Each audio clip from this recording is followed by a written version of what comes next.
This is Sarah Stewart Holland. And this is Beth Silvers. You're listening to Pantsuit Politics. Today, we are going to discuss the talks President Trump held with Russian President Vladimir Putin in Alaska on Friday. Then we'll turn our attention to the ongoing fallout related to Jeffrey Epstein, and outside of politics, for no reason in particular, we're going to talk about where we find the most relaxation right now. But before we get into our conversations, we want to let you know about our end of summer sale happening right now on Substack. We're offering 15% off annual subscriptions. That's a whole year of extra shows, community discussions, deeper dives into the topics that we cover here on the show. And we know that you will love it if you join us. I mean, my favorite thing we recorded last week was the spicy Pantsuit Politics on Thursday. I don't think you were alone in that. We really got to some stuff. I named that I think the problem in American culture is the attitude of you owe me perfect and I owe you shit. Seemed to really hit people where they were at. So you want to hear that whole conversation, go ahead, go use the end of summer sale and listen to that spicy Pantsuit Politics from last Thursday. Okay, speaking of all the fun things happening on Substack, tonight, Tuesday, August 19th at 7:30 p.m. Eastern, is the final film club hosted by one of our most beloved listeners, Norma. They're going to be talking about Barbie and Réponse des Femmes, Notre Corps, Notre Sexe, which translates to Women Reply, Our Bodies and Our Sex. It's a second wave feminist project where she's asked all these women, what does it mean to be a woman? It's only 8 minutes long, so if you've already seen Barbie, listen, you've done the majority of the work if you want to join the film club tonight. Also, I wanted to share again that the first ever Common Grounds pilgrimage about Jane Austen's beloved novel Emma is taking place in May 2026, and it's led by me. It's going to be amazing. It's going to be in East Sussex. The place we're staying, the Alfriston, is so beautiful. We're going to have sacred reading practices around Emma. We're going to take long walks in the British countryside. It's going to be phenomenal. So if you're looking to treat yourself, go on over and check out the Emma pilgrimage happening in May 2026. There are a few spots left. It's 5 days, 4 nights with me talking about Jane Austen in England. I really feel like that sounds like a good time. And now for a very different kind of conversation. We are going to talk together about the President of the United States and the President of the Russian Federation hanging out like buddies for just a few minutes in Alaska on Friday and all that has taken place since then.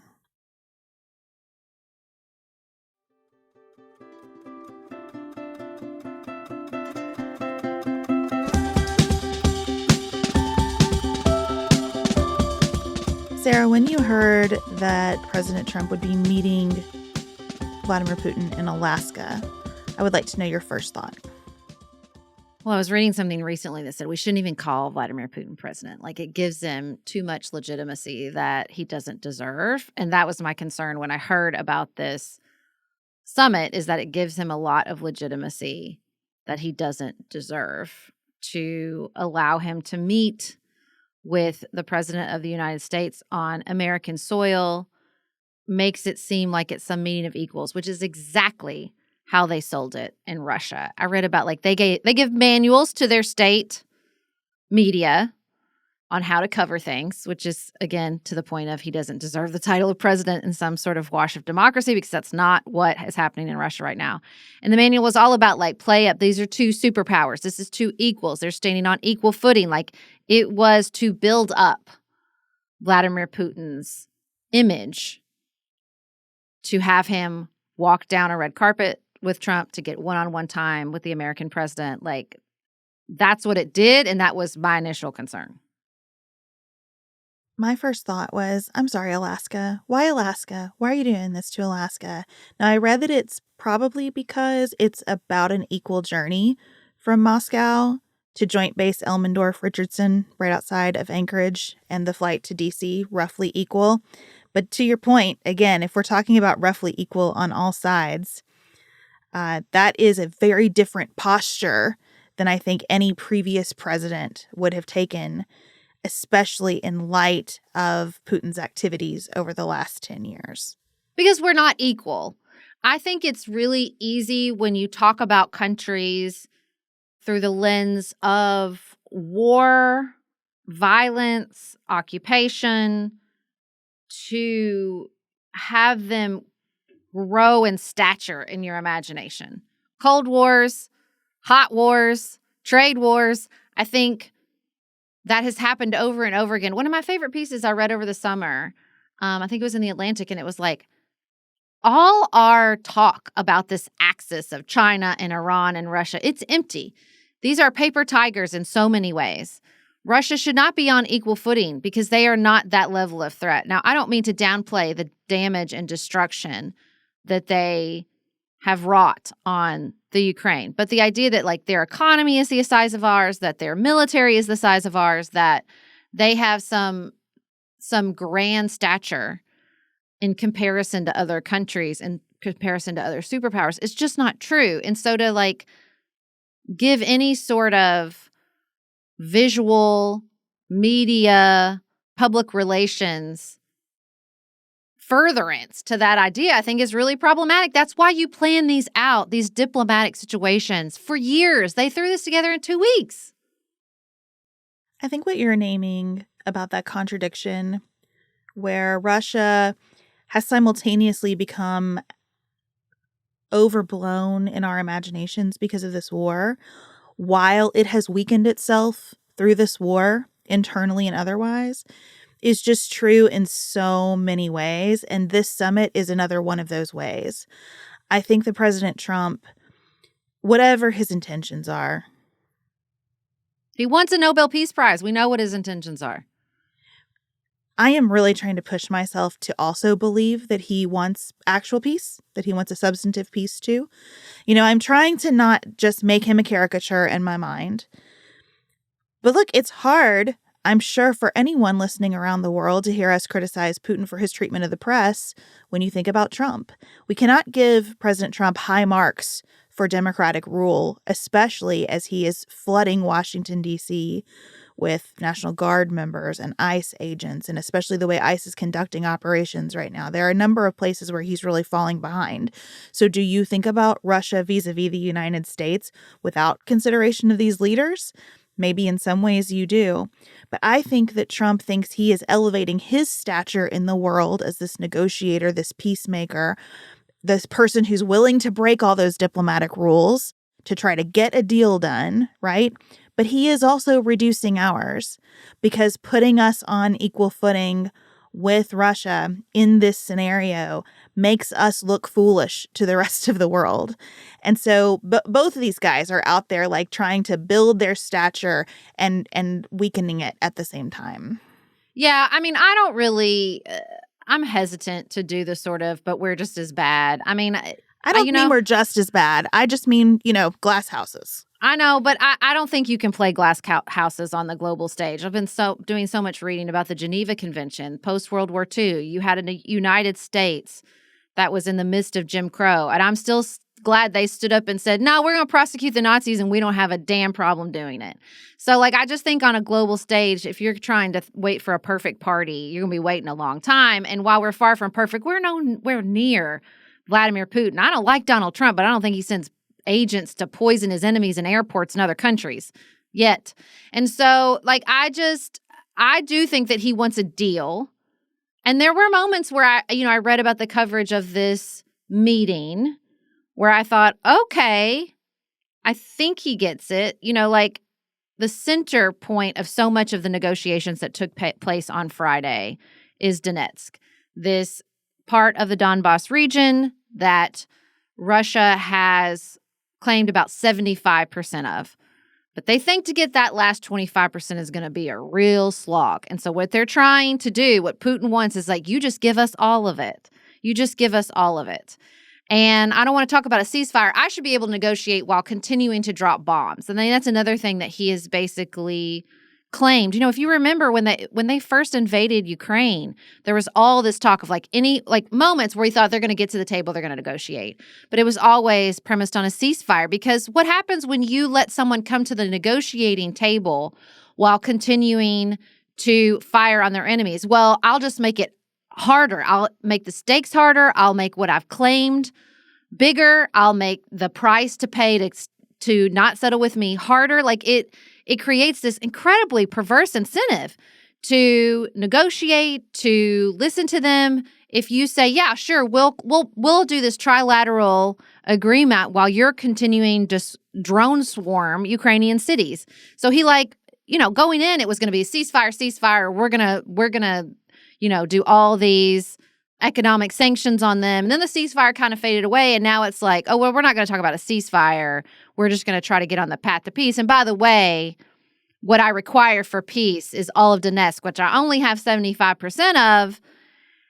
And I'm like, I was encouraged to read that Trump was like, if this is the center point for you, then we're not going to get very far, which feels like what happened. It was so short. Like a lot of what they planned didn't happen. The press conference was short. They didn't have the lunch. So I'm trying to give the benefit of the doubt. Okay, they got in there, saw that Donetsk was the center point of his demand and was like, we're not going to get anywhere. I also read John Bolton, who's not a fan of Donald Trump, obviously, saying a ceasefire is also dangerous for Ukraine because that hardens the boundaries. Those ceasefire, the fronts become boundaries, right? If you stop it and you freeze it, wherever they're fighting, that becomes the new front. But hell, that's still 75 parts of Donetsk and not 100. So I don't know. I mean, I think it's so hard to decide who's winning and who's losing because I think everybody's winning and losing. I mean, the clearest, most concrete truth today is that at least 10 people, including a 1-year-old, are dead because of Russian bombs that were dropped yesterday. Right after this, after this summit and before Zelensky goes with the European Union's equivalent of the Avengers to the White House. They are meeting as we are recording, so we do not yet know how that meeting played out as we're talking. I worry that the plot is being lost here because this has gone on for so long. And we know this as Americans as well as anybody. You get into a conflict, you stay in the conflict. An exit is so hard. Doesn't matter who has the cards, as Trump likes to say. It doesn't matter who's stronger. You get into a conflict, it's hard to get out of it. And I just think the statements from Trump's advisors, who all seem to have just read a whole lot of fiction in their lives and love to make everything as dramatic as possible and to romanticize it and to be quippy about it. When I read comments like, we just got to get the buyer and the seller at the table, I think, well, first of all, this is not just a land deal. And who do you think is buying and selling in this situation? I don't think that they get, and they certainly don't communicate well to the American people, that for the Russians, this is like deep cultural stuff, not just land. And that's why it's just a struggle with Ukraine. It's not like, oh, just give us your Crimea and, we'll get out of your hair. It's like, no, we're talking about what languages are we going to speak and what holidays are we going to celebrate and what are we going to teach our children about our history and self-determination.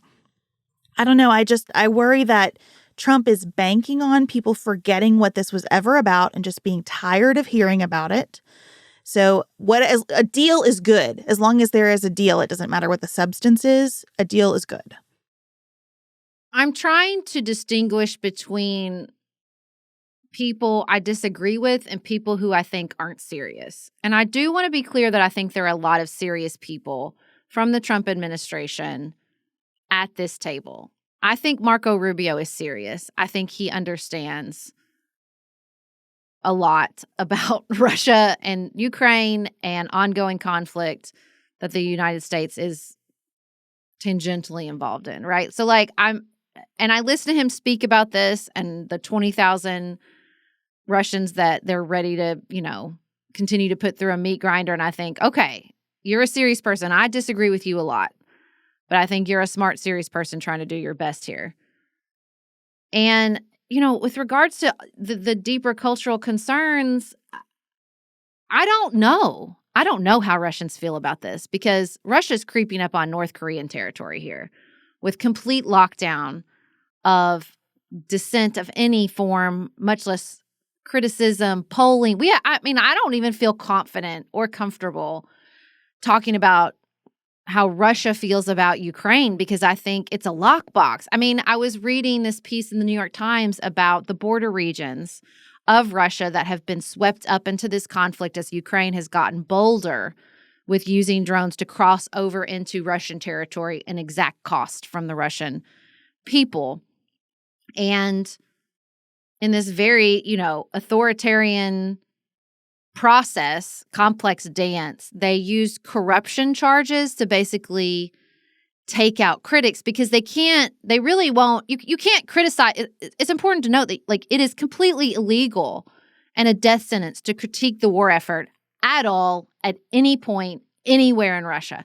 So if they fail, they have to give people something because they've crossed over into their towns and people are dying, but they can't really lock you up for criticizing it because it's almost like that is acknowledging that something is happening. And it is a cost to the Russian people, particularly in these border regions. So they're using this kind of obfuscated corruption process to eliminate people who are problematic or who maybe failed or they thought should have caught the drone attack. God only knows. Again, we're all just guessing, right? And so I just think that's this other completely difficult aspect of this is who knows? Who knows? Who knows who's actually critiquing it? Let me be clear when I say the Russians, I mean the people calling the shots. Like you but said, I don't even know who that is. Well, I mean, we know that it's Putin and the people surrounding Putin. I mean, he went to this meeting with Lavrov and Yushakov, people who've been with him forever. Lavrov rolls in wearing a USSR sweater to this base that was central to the United States' efforts to monitor the Soviet Union during the Cold War. They have a sense of history and purpose and mission, the people at the tip top here. I agree. What the Russian people are up for, I have no idea. I wondered if Rubio decided to use that meat grinder quote in hopes that some of that filters into Russian media somehow, because it is such a disgusting framework. And for so long, that kind of phrasing has been coming out of the Kremlin. The little bit that we get, you hear that exact thing. We have more people to send and die than Ukraine does, and that is why we ultimately win. And I wondered if Secretary Rubio decided, let's put it in the most awful terms possible, because we need some pressure coming from the Russian people on Putin. And if their economy is in shambles and India is being punished for buying their gas, we're trying to apply pressure points where we can. And they hear that their leader has no respect for the folks who are going off and dying. Maybe it helps, but I have no idea if that's going to be effective or not. Well, and you have a very complicated situation in Ukraine. Zelensky, they're still under martial law. They still haven't had elections. The people are ground down in a very different way. And I do think there seems to be more acceptance that an end to this conflict, if it's going to come any other way than, the removal of Vladimir Putin at Russia, which I don't think anyone sees as likely, then it's going to come with the sacrifice of some territory and some security guarantees. But, Vladimir Putin's requirement that it come with a complete prohibition on joining NATO and the complete sacrifice of Donetsk. And I read a really interesting thing in the Institute of War, and they were talking about that let's say the Ukrainian people and Zelensky and the leadership go, fine, we'll give you Donetsk. Where the front is and where they would have to retreat to is an incredibly dangerous situation. It would weaken their defensive capabilities and would require a level of security guarantee and complete cessation of, military exercises that no one believes Vladimir Putin is going to agree to, much less follow. So, the fact that his center point, this sacrificing of Donetsk, would basically, it could not, as I understand it, coexist with any real security guarantee, which the Trump administration is crowing about. Maybe we got them close to thinking about a security guarantee. So it just feels like this went nowhere. It feels like it went nowhere except for Vladimir Putin getting some recognition on the global stage that he can trot out in his state media. And that's why this is also frustrating. It's hard to even know how to analyze it because there are so many pieces. And as an American, what do you center in your analysis of it? If Putin were a trustworthy negotiating partner, maybe you make the case for doing something that previous administrations wouldn't have done. Maybe you say, we really believe that we can make this happen.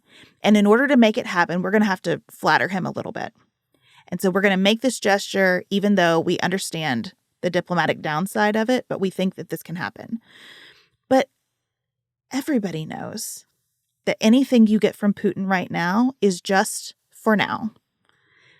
And it's very likely that you go into a meeting with Putin and you come out of it and you say, he agreed to this. And his people say, no, he didn't. Mm-hmm. That wasn't discussed. That is not that's not our understanding at all. And with those factors in mind, why then do you allow someone who has committed war crimes, who invaded a sovereign state, who antagonizes our allies, who antagonizes us still constantly?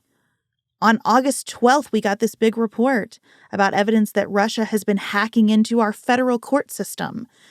And that's a really significant thing. Actively right now, judges are having to tell people, if you've got something to file under seal, you can't put it in our electronic record system because this is still a problem. So Russia is always an adversary to us in a real and present way. And for him to then roll out actual red carpet, shake the man's hand, hop into the beast like they're in a buddy movie, and do this when the likelihood of success is so evasive, I cannot understand it. Well, I am hopeful as I look at the clock and think about where this meeting might be that there are some productive conversations happening with Ukrainian President Zelensky and his European allies, our European allies, in the White House today. And we will certainly follow up on that when we have more information. But right now, we're going to turn our attention to another persistent problem that the Trump administration cannot seem to shake, and that is the continuing fallout surrounding Jeffrey Epstein.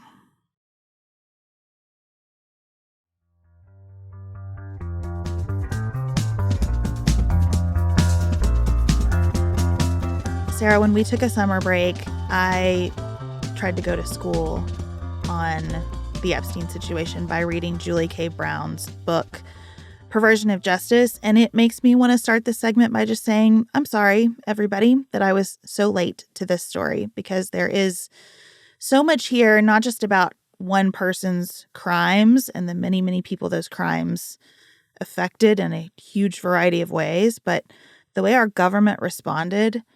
This is a much bigger story that I sort of put on a shelf of something that interests other people, but not me.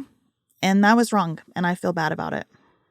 That's so interesting to me. I still have not learned anything that shocks me out of my initial analysis of the Epstein case. Even when you were like texting me things, I listened to that. The author of that woman was Roth Douthat. I read a David Wallace Wells piece that was really good. And he talks about, we don't need more information. We need more meaning. Do you feel like you ignored information? Like, I'm confused by that take.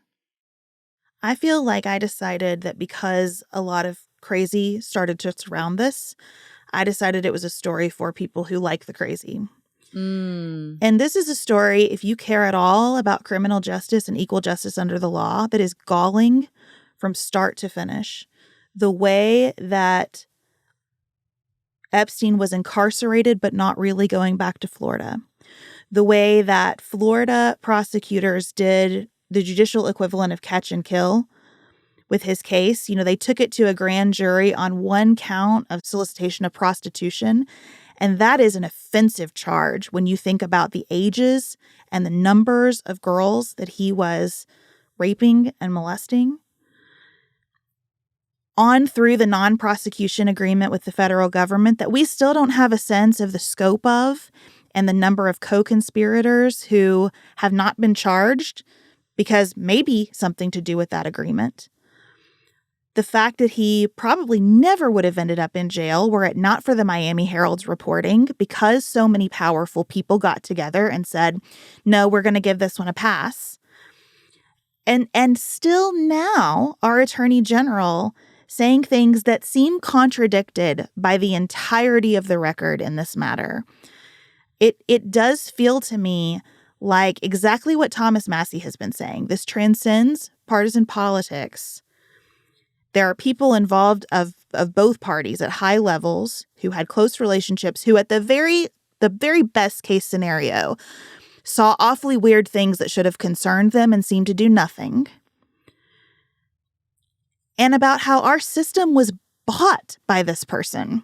You know, no one else who is a registered sex offender could have purchased an island in a U.S. territory and gotten $100 million in tax credits for building stuff on that island as a registered sex offender. Like, it's just, it runs right through me to think about the huge web of people who in one way or another facilitated over 1,000 victims being used by this guy. And I just do feel like there is something much more significant here about the justice system itself. It's not, to me, a true crime story. It is about, like, who are we and what is the responsibility of people in positions of trust when they see this going on and allow themselves to be, if not blackmailed, because I don't think that's technically what happened, but purchased.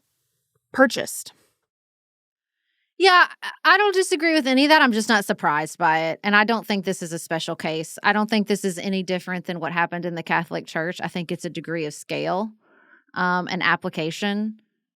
I think about people in my life who were abused by people of power in their community and the way it was this exact situation. It just didn't involve celebrities and people in power. The justice system didn't work. People in power decided how things were going to go because they thought they knew best. And the victims were really not the number one priority of anyone involved. I mean, Kentucky just passed this pretty aggressive communications law because this happens so often with teachers, coaches, students. You see it in church, Boy Scouts. I can go on and on and on about when there is status and power and wealth and celebrity like at play. And celebrity can look a lot of different ways. Celebrity can be a former president or a New York City real estate mogul, or celebrity can be the local football coach. But it's the same shit. Here's why I disagree, though. It is the same shit in a lot of ways, and we have failed in so many respects. You and I did talk about the abuse in the Catholic Church, though.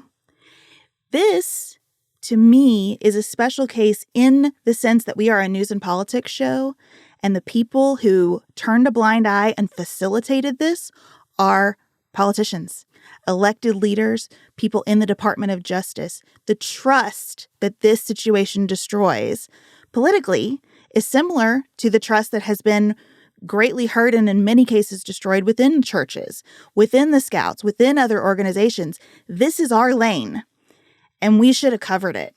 And I just feel more and more convicted about that the more that I learn about it. Because in all these spaces, it matters, and it's all connected. What really upsets me thinking about this is that I just did all these focus groups with teachers to talk about school attendance. And I thought about how every single person I spoke to is a mandatory reporter, right? If they had seen anything like what was happening with Jeffrey Epstein, they would have had to report it. But he is photographed with all kinds of people. But that doesn't happen. That's true, but it doesn't happen.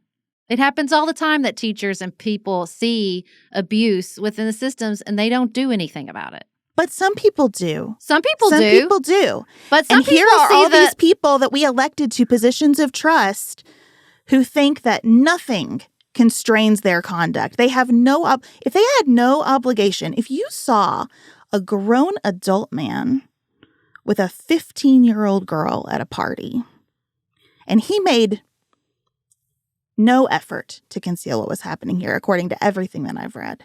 If you saw that and didn't even raise a question, and you saw it over and over for decades, different girls, and you don't feel as an elected leader or a prosecutor that you have some obligation to get to the bottom of that, then what do you believe about your responsibility to other people?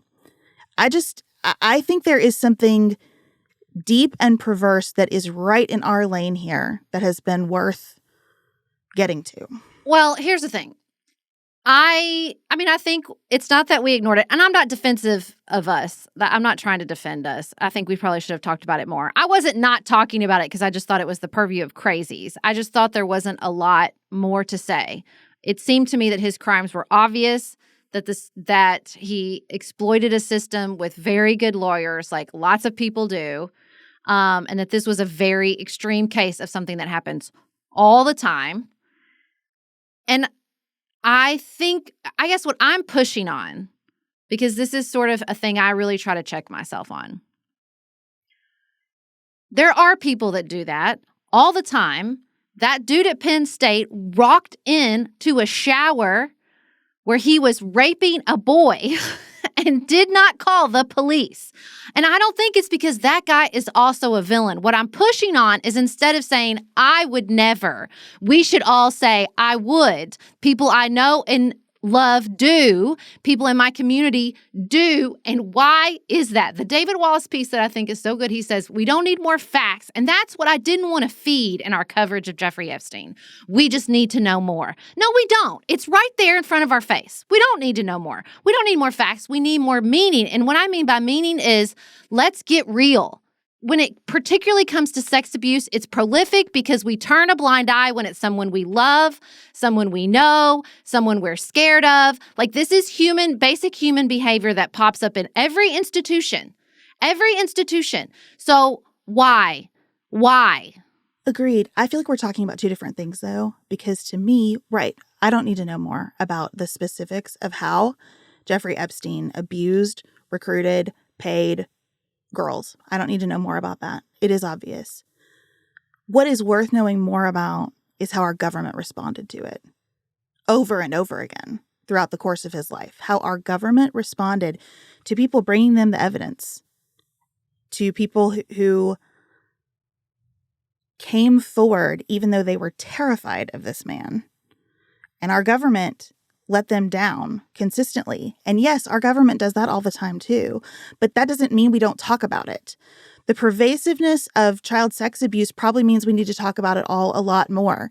And the pervasiveness of the criminal justice system operating one way for the wealthy and powerful and another for the not also means we should talk about it more. And the fact that this case did capture people's attention around both of those things, and a lot of us did not talk about it much, I think creates and feeds that trust gap between the parties. This got corrupted somewhere along the way in terms of the discourse around it too. And that's why I feel really strongly about doing my homework on it now. And doing my homework so that I can be credible when I do talk about it, because there are people who've spent years covering it. I never wanted to be a podcaster who exploited this. Right. And that's a fine line whenever you're talking about crime. That's why we don't do a lot of true crime here, because there are people for whom their stories get turned into entertainment, and that's gross. And I don't want to do it, and I don't want to do it for the clickbait of Epstein in the title of the show. But there was something real here that more right-leaning people were speaking to in a clearer way than left-leaning people. And so I'm just trying to reach out and say, you guys got this one right to some extent. And I am sorry where I missed that. And I am willing to get up to speed and try to close the trust gap or as much as I can around this topic. I guess I just struggle because, they got it right while empowering Donald Trump, who was a piece of this all along. And so I don't want to reject it just because, it's a different side of the coin of what I said about Marco Rubio. I want to take you seriously, even though I don't agree with all your conclusions. But there's this great line in the David Wallace Wells piece where he says, it also belongs to another paranoid tradition in which those epicycles of analysis don't demystify so much as remystify, layering over legible facts with something foggier and more darkly mythic. And that to me is what I saw happening with Jeffrey Epstein. I think that is still happening with the Jeffrey Epstein case, where, that book I read this summer, Blazing Eye Sees All, Love Has Won, False Prophets, and the Fever Dream of the American New Age. She talks about, this is so crazy. She talks about I swear to God, I think it was like the mid 1800s.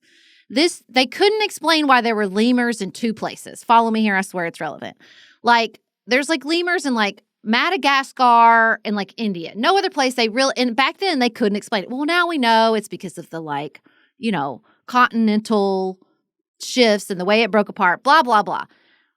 But this one dude was like, well, I think there maybe was this place called Lemuria, and that's where the lemurs came from. And I swear to God, Beth, if you go to a New Age conference in 2025, people have built whole things about Lemuria, and it's this big still, it's like the Atlantis, right? Just because this one dude was wonder why there are monkeys in two places. And so I feel like this is Epstein is the Lemuria. Instead of we put our hooks in this and it stops being crime or even any sort of cultural analysis, and it becomes conspiracy, and then it becomes a shield to ask those tougher questions. It becomes, no, this is, once we figure this out and the secret and we solve it and we know everything there is to I don't need to know I know what happened. He fucking got away with it because he was rich and powerful, because that's what happens. And everything you described with regards to the government's pursuit of him is not shocking to me at all. You don't find it shocking that he was released from jail for 13 hours a day to go sit in an office, and while police officers sat outside his door, they continued to deliver young girls to him. No, I don't. To abuse in that office. No, I don't. Do I find it wrong? Of course. Do I find it shocking in the face of Michael Jackson, Bill Cosby, the Kennedy cousin who raped and murdered a girl and got away with it? No, I don't. I don't find it shocking. So then to me, that makes the case that it is worth talking about our criminal justice system a lot more. And if people are interested in this case, use it as a vehicle to do that and to say over and over again, the levels of corruption here run deep. Now, that is tough on a podcast where we have spent a lot of our 10 years talking about the need to trust our institutions and to try to build them up. And again, that's why I want to lean into these contradictions. There is a living contradiction right now with the transfer of Ghislaine Maxwell. So she was his accomplice. I did not realize until I read this book that she also participated physically in the abuse of these girls. She had a sit down with the Deputy Attorney General, Todd Blanche, who used to be Trump's personal attorney and is now the Deputy Attorney General. 5 hot minutes ago, before he was elected, Todd Blanche was defending Trump on criminal charges in New York. And now he is the Deputy Attorney General sitting down with her, saying that she's a cooperating witness. With what? The FBI has told us it's done. With what is she cooperating? And the Deputy Attorney General would never take a meeting like this. To say that that's unusual is like the understatement of the century. But we know that meeting happened, and we know that shortly after it, she was transferred to a minimum security facility in Bryan, Texas, that typically would not see a convicted sex offender who is serving a long sentence. And we don't know why that transfer happened. And so her lawyer comes out and says, I'm so disappointed to see my progressive friends not recognizing that she also deserves to be safe in prison. And she was not safe in Tallahassee, and that's why she was transferred. I believe people deserve to be safe in prison. So a bunch of things could be true at one time. That she was transferred properly because of a safety issue, that she wasn't, that this conversation with Blanche is totally above board and about some kind of ongoing investigation that the government's just not telling us about, that Blanche is actually still acting in some ways as Trump's personal attorney. I don't know. But those are all matters of public interest when it concerns the president of the United States. Certainly, when we think about the kinds of matters that special counsels have been appointed to investigate about presidents in our lifetimes, there is something here that needs to be answered. There is a live, current question I think, about the administration's handling of this episode. Did they make this problem for themselves? 100%. This is on their plates because they put it there, but it's there now. And these questions need to be answered. I guess for me, the questions I have, I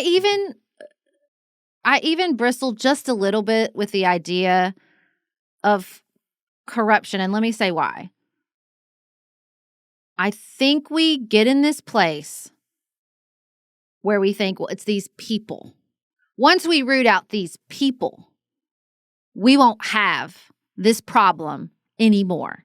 Once we really ask the questions about what these people did inside our Justice Department, and then we hold those people who let it happen inside our justice system responsible, then we'll fix it.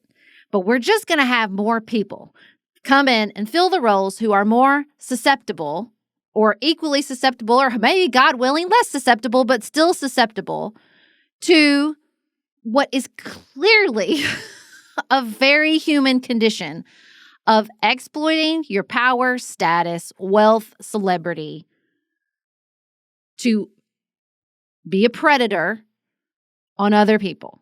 And then even if you're not the predator, you become afraid, you become defensive. God, I don't know. I mean, I just don't think we do. And I think like none of us, it kind of goes back to me like instead of thinking you would never, think you would, and why? And what could happen to disrupt you doing that? What could be and what processes? Is there a process in place? Is there a psychological off-ramp? Is there, because I'm not sure we've gotten there yet. Like we do a lot of things. We do a lot of mandatory reporting. Well, then we get into these situations like we talked about on our Substack, where you have automatic reporting where people who are not abusing their children are getting taken away. So I don't think there's like some magic automatic process where we go, well, this will fix all the future Jeffrey Epsteins. But I think there are such important questions about human nature, deep, I don't want to sound cynical, but like philosophical, ethical, moral questions about what we see play out over and over and over again, to the point where I am not surprised or shocked at the level of depravity people will pursue when protected by status, wealth, celebrity, power. And there is a little part of me that's like, okay, well, this is the human pursuit. Like this is what happens with human beings, and we just always have to be aware. But I don't want to be cynical. I don't want to go like, oh, what are we going to do about it? I do think there is something we can do about it. I just don't think like if we could all magically download every, scintilla of information about every person that ever had interaction with Jeffrey Epstein, that would fix it. I don't think that would reveal anything new. Well, I am not advocating for that. And part of what I did in the episode that I released for our premium community yesterday on More to Say is say, I don't think when we say release the Epstein files, we know what we're talking about or we're getting at what we really want. I do think more transparency is important in this situation. I think that's step one. You're right. There are deep problems here that are as prevalent as human history. One of the things that really jumps out at me is how many of these victims were vulnerable because someone in their lives had already abused or neglected them. So what happens to children that is abusive and wrong crosses every socioeconomic bracket. There are no limiting factors on that, which means that it is a hard problem that we need to lean into even more. So on the government side of this, I think transparency has to be the first thing. And then you start to probe those questions. I think you're right. There aren't going to be math problem-like answers to how we prevent people in positions of power from abusing that power. But the threat of transparency is important, and public shame is important. And this is a situation where public shame could be very strong and already is, and I'd prefer that it be accurately directed instead of directed at random out in the universe and based on your political priors. So on the government side, I think that matters a lot. On the individual side, talking about this case in factual terms and getting experts involved to say, here's what we know about child sexual abuse. It's really hard, but here's what we're learning. Here are open questions. Here are things that have been effective in helping this and things that have failed. Like, I want to learn more about all of that as a result of spending some time thinking more deeply about this one person. And that's what good news and politics coverage should do, right? Where you recognize it's not just this one story.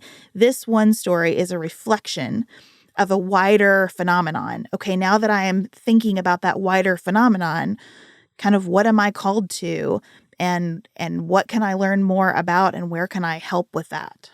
And I just feel like the narrative around this Epstein situation has shifted a little bit. And for a long time, I think, particularly around his death and the sort of cover-up narrative, it was so much adjacent to like QAnon and Pizzagate and the elites. Anti-Semitism, for sure. Yeah, the elites are in a cabal. And I don't want to feed any of that. That was definitely my aversion to this story, is because the cabal is an easy out.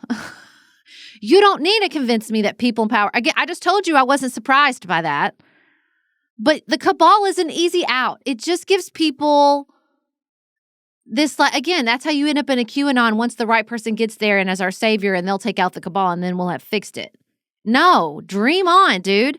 Like, and so I think that's the tension here, particularly around the Epstein story, is acknowledging the exploitation, facing it transparently without feeding this cabal conspiracy that I think is so toxic. And look, I think there always used to be a small percentage of kooks, I'm sorry, that's the word I'm going to use, who, like, this was their hobby, like, this was their thing. They did it for JFK. They did it for MLK. They did it for Malcolm X. And, like, you know, a solid 6 to 8% of people, and this is what you do in your spare time, I don't really care. Like, I think that's probably like no harm, no foul. The problem is the internet just supercharged that. And it took this, the 6 to 8% made them truly unhealthy, and then swept up another, good 20%, depending on the circumstances of their own personal loneliness or lives. And like, that's just, I think that's the difficult part of this too, is the way this just became such fertile feeding ground for such toxicity inside our politics. And I think that there are a bunch of things worth paying attention to in that, understanding why this was that fertile ground, because it did have a political impact. So if you want to do politics with the populace that we have, not the populace we want, why did this hit? What is effective in speaking to that need that is based in 100% truth instead of some truth? And then for me, just personally, and one of the reasons that I do have like a profound sense of regret about not doing this exercise earlier, just realizing like I did treat this as the stuff that crazy people are into, and that's really dismissive of the fact that a lot of this does sound crazy and also is true. And so just I want to be more careful in really interrogating, like, what is the kernel of this from which it all grew, and what can we say about that kernel that contributes something positive instead of just feeding what doesn't work. I'm listening to this short series that Donny O'Sullivan made for CNN called Persuadable. It's about QAnon. And I really love how in the first episode he says, you don't have to be crazy to believe crazy shit. And he talks about his own sort of mental health struggles and how he really understands why some of the people that he has studied fell into QAnon. Like, he really gets it. And that perspective of compassion instead of condescension is like really speaking to me, and just kind of making me examine like how I've treated a lot of the things that have given birth to portions of the Trump coalition. I feel like you've done this kind of exercise around Make America Healthy Again. Like, what is the kernel of this. No one thinks that a wall of beef tallow at Steak and Shake is making meaningful public health progress. But people have gotten there. Why? They got there for reasons. What are those reasons? And what's the call to action around those reasons? Well, that's exactly what I was going to say. I think that this muscle is one we are all going to have to build. Because I'm really on a Davis Wallace Wells kick, I swear. But he wrote this other piece about everything is toxic. I mean, just everything. There is plastic in everything. All up the depths of the ocean, plastic got there before people did. In our blood, in our cells. And so where is the line? How do I talk about that and acknowledge, yeah, you're right, there are toxic chemicals everywhere. And also, your Kardashian cleanse is probably not going to fix it. I think about this in a lot of ways. I think there's so many areas where we have to figure out how to say, yeah, this is messed up. And the status quo, be it academia, be it politics, be it institutions we trusted, be it the scientific community, got us here. What do we do with that? What do we do when the scientific community or academia or somebody we trusted said, no, it's okay, based on the information that they had, maybe in good faith at the time, and now it's not true anymore? Well, how do we talk about that? How do we say, yes, and I still am going to have to trust the scientific information available to me right now. Yes, and I agree with you that people are unhealthy. Yes, and I mean, there was I shared in our team, there was an NPR piece just this week about how some people, especially children, are very susceptible to ultra-processed food. It's not neutral. Food is not neutral. And so, how do we talk about that? How do we say, yes, there was really good things when we were trying to pursue a neutral approach towards food based on psychology and cultural understanding, and also the new science is pushing us in a new direction. What do we do about that? I just think that this muscle where we're going to have to walk the line between what we knew now, especially because information, particularly due to artificial intelligence, is going to be shifting and changing so rapidly, and what we understand to be the truth could change from day to day based on studies, based on new information. And acknowledging that, there's a problem, it doesn't mean I think everyone in charge is the problem, right? It doesn't mean I think every expert is a part of the cabal. It doesn't mean I think I should just do my own research on my own body and scrap every medical study. I just think we're in this really difficult place with expertise in particular that makes holding that line between the kernel that speaks, that we all know is true. We all know there's toxicity in our environment, in our own bodies. We all know that people in power exploit that power to prey on those weaker than themselves. We all know that, there's just this piece that I talked about this. I felt like I was tying myself in knots, arguing with my dad on one end of the political spectrum and Griffin on the other to say, yeah, but it's okay. Yeah, but it'll be okay. Yeah, but the status quo is okay. And I'm finally just letting that go and trying to figure out how to surf that wave of new information and change without letting it turn into a tsunami that wipes out everything we've done up until this point. And that's hard enough as an individual exercise. The people who are going to win elections have to be able to go to the next step. People in positions of power have exploited that power, and it's been terrible. And unfortunately, that is not new or unique to the Jeffrey Epstein situation.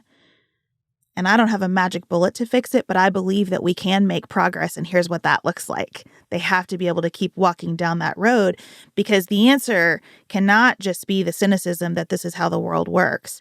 And we definitely don't want to be in the posture of the this is how the world works cynicism when we start to question whether every single thing in front of us is true or not. And we're already really close to that. So that's why I spent so much time with this, because I do want to know what's true and confirmed. And I want to know what is known and unknown. And I want to think about what I mean if I say release the Epstein files and what I don't mean. And I hope that was valuable to everyone who listened to that episode. I hope you'll take advantage of our summer sale if you haven't listened to it, to join us over there. It is important for us to have some of those conversations behind a paywall so that people can know they're talking to other people about it. Even where you disagree, this is another person, and it's another person who's invested in the kinds of conversations that I'm invested in. So it's a tough thing to sit with, but I'm really grateful that we're able to do it here.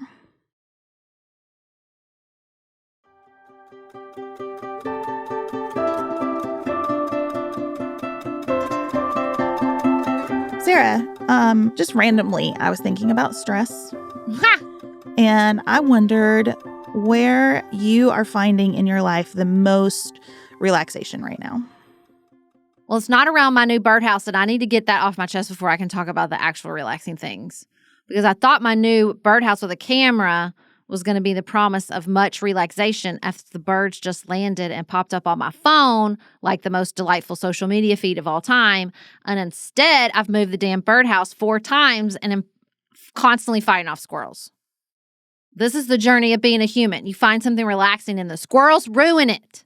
I feel your pain. It's been the raccoons for me this summer with my pool house, so I get it. So you see what I'm saying? Like, you find a space. You find a space and a rodent gets in and messes it up. I don't know about you. I talked to myself about this. This land is the raccoon's land. No. As much as it is my land. But it is really tricky. It is their land. It is not their birdhouse. It is not their birdhouse or their birdseed. Nicholas is like, when you feed wildlife, you feed wildlife. Shut up. I didn't ask you. And I'm mad about it. I do think after much research, I found a place. I've got a baffle. But here's the advice from the internet when placing a birdhouse is like 10 feet from trees. So the squirrels can't jump onto it. Okay, got it. But also near trees and shrubs so the birds feel safe from predators. Which one is it? Which one is it? You want it 10 feet away or close? I'm very stressed by this, but I've put all the information together as best I can, and I'm really hoping that it's not a new hobby. I do find birds deeply relaxing. I love birds so much. I love hawks. I love the ball. I haven't made friends with crows yet. I'm not that far gone, but I do find it to be a relaxing hobby, but for the squirrels. It was a journey, and I do feel a little bit more stressed just hearing about it than I did before we started down this path. I just had to. That's all I'm thinking about. I just check it all the time because I'm like, if another squirrel, and this birdhouse gives me the ability to yell at the squirrels, which is satisfying. But I really got to catch them in the app for that to work. Ugh. I have also developed a bunch of new hobbies this year. I won't list them. You can predict them. I'm a 44-year-old white woman. They are what you think they are. Okay. So I have these new hobbies. Are you doing bread like Taylor? I'm doing bread. I've got plants going. I'm about to buy a weighted vest, all the things. So what I've been realizing lately is while I like my hobbies and while I think my hobbies, enrich my life in a bunch of different ways, I do not find them to be stress relievers. The sourdough, that's a task. That's a chore. The plants need a lot of attention and care. I enjoy it, but it's a chore too.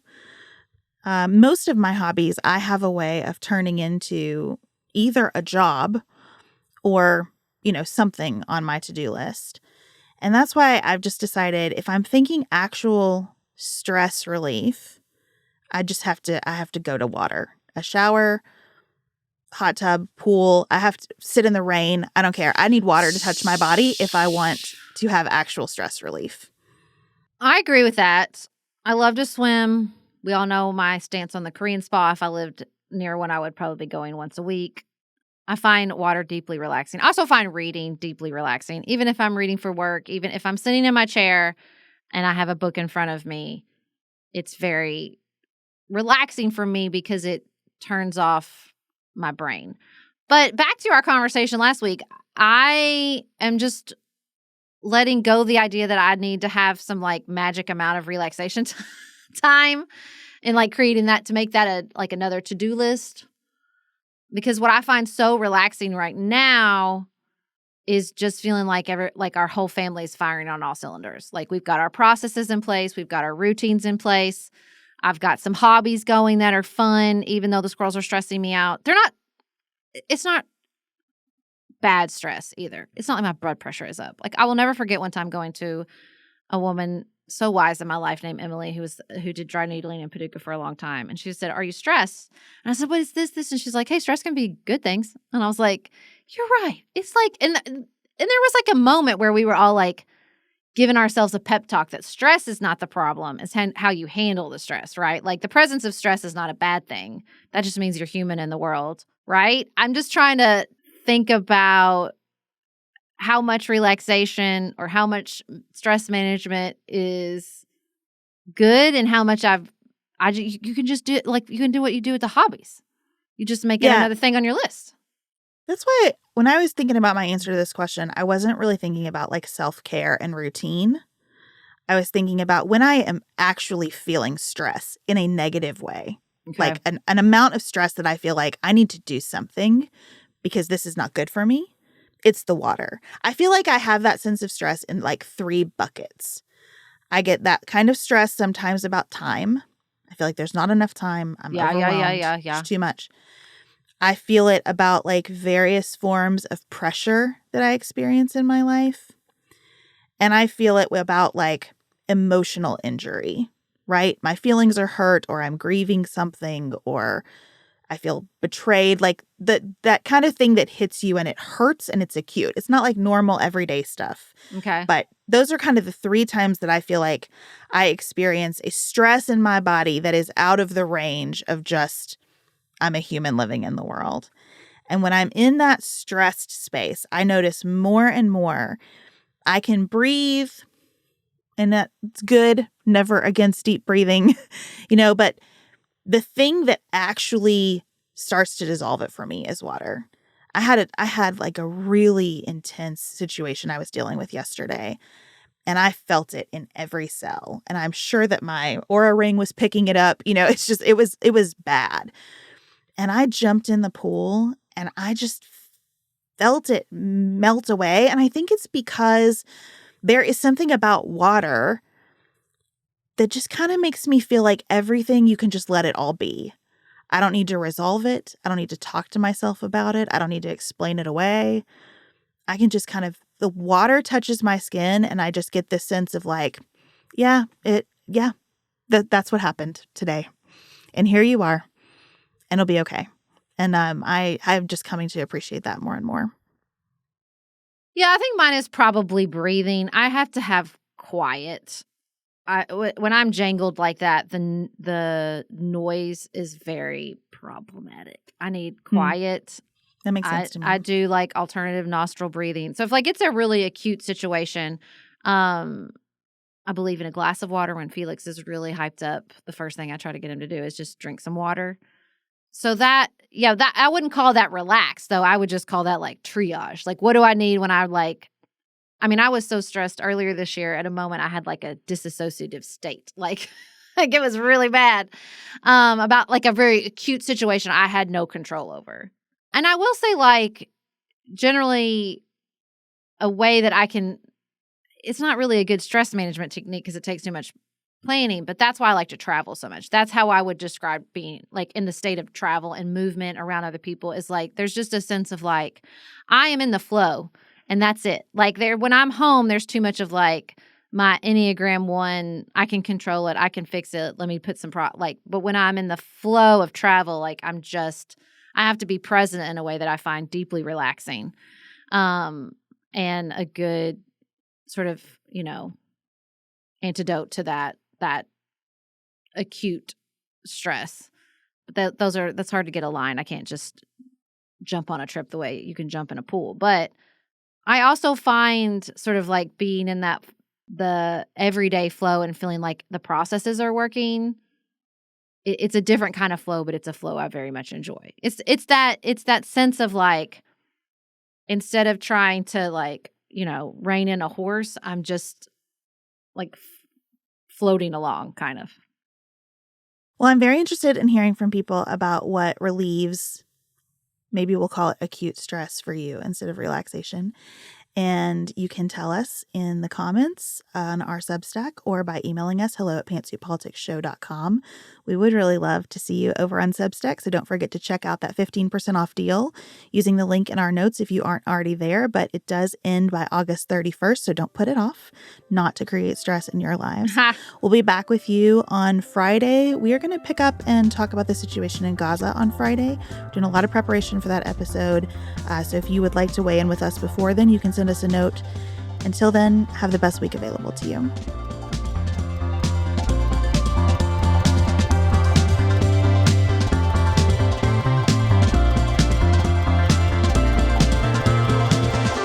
Pantsuit Politics is produced by Studio D Podcast Production. Elise Knapp is our managing director. Maggie Pinton is our director of community engagement. Xander Singh is the composer of our theme music with inspiration from original work by Dante Lima. Our show is listener supported. Special thanks to our executive producers: Martha Brunitsky, Allie Edwards, Janice Elliott, Sarah Greenup, Julie Haller, Tiffany Hassler, Emily Holiday, Katie Johnson, Emily Helen Olson, Barry Kaufman, Catherine Vollmer, Lori Ladow, Lily McClure, Linda Daniel, Tracy Putoff, Sarah Ralph, Jeremy Sequoia, Katie Steigers, Karen True, Annika Uvaline, Nick and Elisa Vallely, Lee Shea McDonough, Morgan McHugh, Jen Ross, Sabrina Drago, Becca Dorval, Christina Quartararo, Shannon Frawley, Samantha Chalmers, Crystal Kemp, Megan Hart, The Adair family, Jenny Francis, Leanna Pilgrim Larson, the Monene family, Ashley Renee, Michelle Palacios, Catherine Jardine Kness, Jessica and Brandon Krause, Veronica Samuelidis, Suzanne Dickinson, Michelle Dean,